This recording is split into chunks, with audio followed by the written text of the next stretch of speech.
Everyone, I am Ifra. Hope you are doing well. तो start करते हैं आज का टॉपिक। सबसे पहले लिखते हैं यहाँ पर यूज ऑफ वर्ब देयर।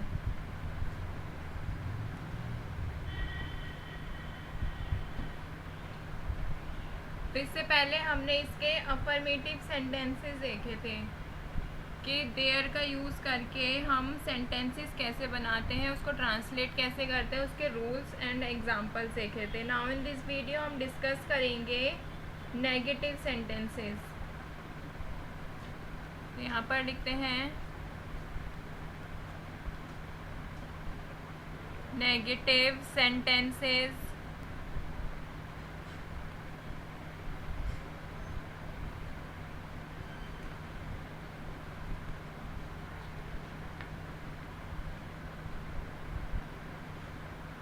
तो जब भी हमें नेगेटिव सेंटेंस बनाना होता है तो उसका एक रूल होता है। यहाँ पर लिखते हैं कि क्या अप्लाई करना होता है, क्या ऐड करना होता है सेंटेंस में। ठीक है, तो वाइल मेकिंग नेगेटिव सेंटेंसेस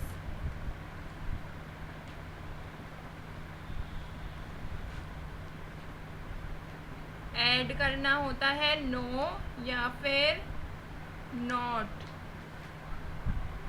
कब? After the verb. तो छोटा सा ही रूल था कि जब भी हम नेगेटिव सेंटेंस बनाते हैं नो या फिर नॉट को ऐड करना होता है वर्ब के बाद। तो स्ट्रक्चर कैसा रहता है? सबसे पहले आ जाता है देयर, फिर आती है वर्ब या फिर हेल्पिंग वर्ब जिसे हम बात कर रहे हैं इसमें, फिर आता है नॉट, उसके बाद आता है सब्जेक्ट। अगर ऑब्जेक्ट होता है, अदर वर्ड्स होते हैं, वो सब्जेक्ट से पहले आ जाते हैं। तो ये बेसिक सा स्ट्रक्चर रहता है नेगेटिव सेंटेंसेस का। तो इसमें हम पास्ट टेंस के भी हेल्पिंग वर्ब यूज़ करेंगे और प्रेजेंट टेंस के भी। तो यहाँ पे दोनों के ही सेंटेंसेस रहेंगे। तो यहाँ पे लिखते हैं ट्रांसलेशन।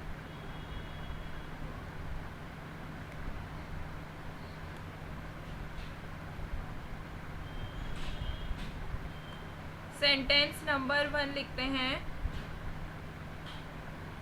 इस गांव में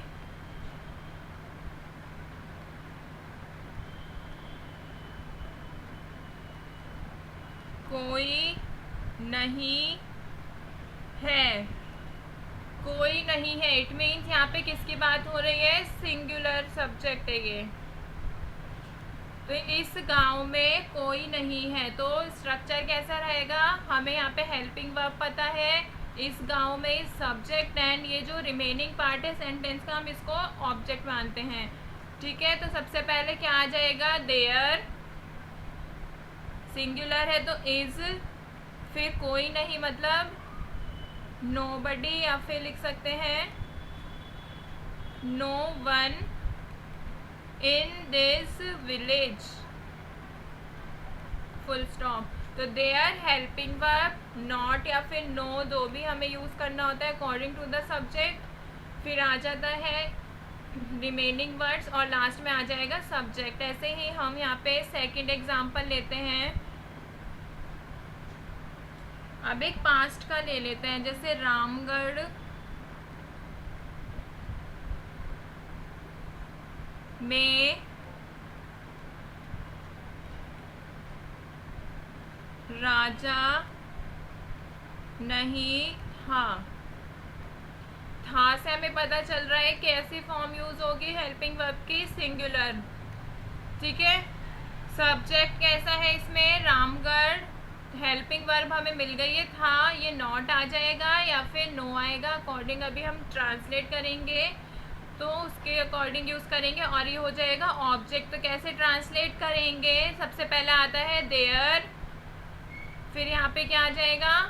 हेल्पिंग वर्ब था है तो वॉज नॉट अ किंग, राजा मतलब किंग, इन रामगढ़ थर्ड सेंटेंस लिखते हैं, कमरे में पंखा नहीं है। तो इसको कैसे ट्रांसलेट करेंगे? कमरे में पंखा नहीं है, इट मीन्स ये भी कैसा है? सिंगुलर। अगर पंखे होता तो ये कैसा हो जाता? प्लूरल। कमरे में हो गया सब्जेक्ट, हेल्पिंग वर्ब मिल गया, ये अदर वर्ड्स हैं। तो सबसे पहले आ जाएगा there is not a fan. Singular था तो हमने क्या लिखा? A fan in the room, full stop. तो there is not a fan in the room, कमरे में पंखा नहीं है। फोर्थ सेंटेंस लेते हैं, जैसे कि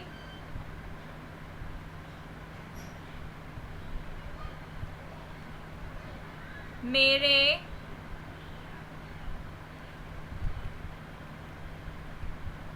कार्यालय में कर्मचारी नहीं है। तो यहाँ पे क्या हो रहा है? क्या कह रहा है ये? मेरे कार्यालय में कर्मचारी नहीं है। तो इसमें क्या है कि ये नहीं है, तो ये कैसा हो रहा है? प्लूरल यूज होगा। यहाँ पे हेल्पिंग वर्ब, प्रेजेंट टेंस है, प्लूरल फॉर्म यूज होगी हेल्पिंग वर्ब की। तो सब्जेक्ट हो गया मेरे कार्यालय में, ये हेल्पिंग वर्ब मिल गई, और ये ऑब्जेक्ट मानते हैं। ठीक है, तो सबसे पहले आ जाएगा देयर आर। क्यों? क्योंकि यहाँ पे प्लूरल फॉर्म है। ठीक है, not, no workers in my, कार्यालय मतलब ऑफिस। तो यहाँ पे फुल स्टॉप आ जाएगा। There are no workers in my office, मेरे कार्यालय में कर्मचारी नहीं हैं। अगर हम अभी फिफ्थ सेंटेंस लिखते हैं,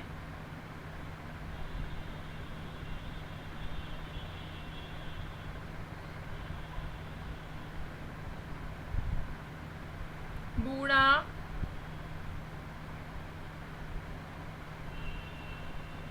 व्यक्ति वहाँ नहीं है।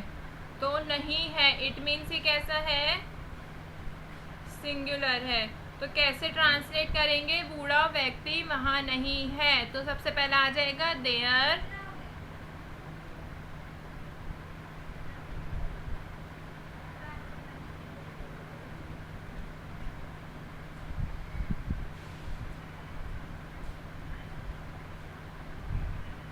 is not an old man, फिर आ जाएगा फुल स्टॉप, कि बूढ़ा व्यक्ति वहाँ नहीं है। अभी लिखते हैं हम सिक्स्थ सेंटेंस यहाँ पर,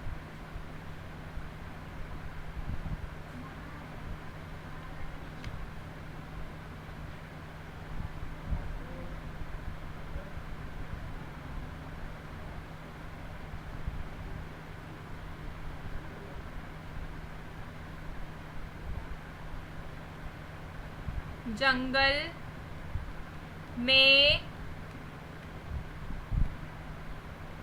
जानवर नहीं थे।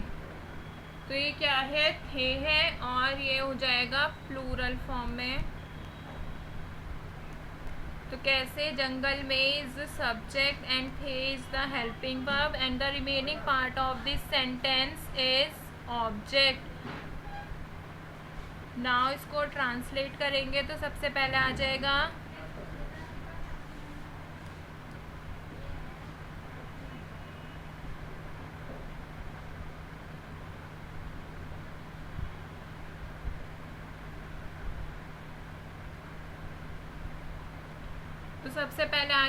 देयर।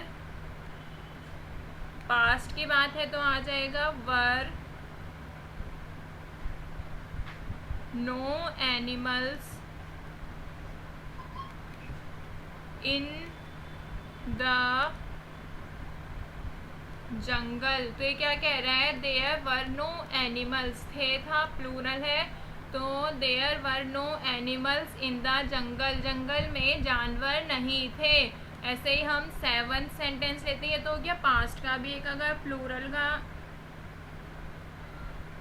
अभी एक प्रेजेंट टेंस का लेते हैं, जैसे कि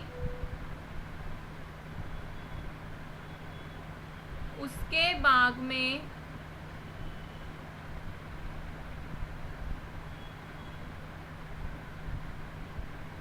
कई पौधे नहीं हैं। तो इसमें क्या हो रहा है, ये प्लूरल है, क्योंकि क्या कह रहा है, कई पौधे, पौधा होता है तो सिंगुलर, तो यहाँ पे लिखते हैं प्लूरल हेल्पिंग वर्ब यूज होगी। उसके बाद में सब्जेक्ट है is helping verb and this part of this sentence is object. Now हमें ट्रांसलेट करना होगा, तो सबसे पहले आ जाएगा there are not many plants in, उसके बाग में कैसे लिखेंगे, इन हिज गार्डन, फिर आ जाएगा फुल स्टॉप। तो ये क्या कह रहा है कि देयर तो हो गया, हमें सेंटेंस के स्टार्टिंग में लिखना होता है, स्ट्रक्चर में पढ़ा था। उसके बाद आ जाता है हेल्पिंग वर्ब, फिर नॉट आएगा क्योंकि नेगेटिव है, फिर remaining part of the sentence it means object आ जाता है, फिर लास्ट में आता है सब्जेक्ट। एक लास्ट सेंटेंस और देखते हैं,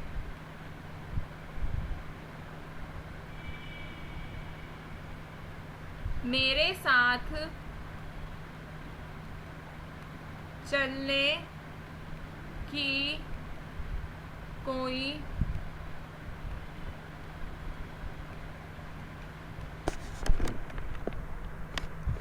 आवश्यकता नहीं है। तो नहीं है, ये क्या बता रहा है, ये सिंगुलर है।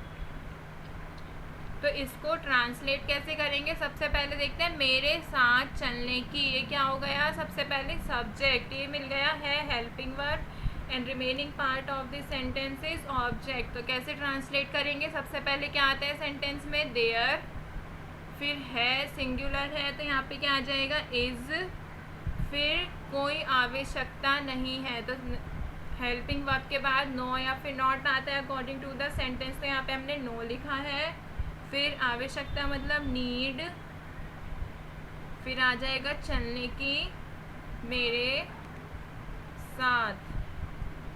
तो यहाँ पे हमने कैसे लिया है, सबसे पहले देयर आया है, फिर यहाँ पे हम हेल्पिंग वर्ब लाए हैं, फिर इसके बाद नो या फिर नॉट तो आता ही है, फिर हमने ऑब्जेक्ट को लिया है यहाँ से यहाँ तक, फिर ये हो गया हमारा सब्जेक्ट। तो आई होप आपको समझ आया होगा कि जब भी सेंटेंस देयर से स्टार्ट होता है तो कैसे किस तरह के सेंटेंस होते हैं। नेगेटिव में बस आपको इतना ध्यान रखना है, सबसे पहले देयर लगाना है, फिर हेल्पिंग वर्ब, उसके बाद नो या फिर नॉट, फिर जो रिमेनिंग पार्ट होगा सेंटेंस का वो आएगा, फिर यहाँ से यहाँ तक सबसे लास्ट में आता है सब्जेक्ट, जो यहाँ पे हिंदी में सबसे पहले होता है। तो टॉपिक होता है कंप्लीट। मिलते हैं नेक्स्ट वीडियो में। Stay tuned and thank you.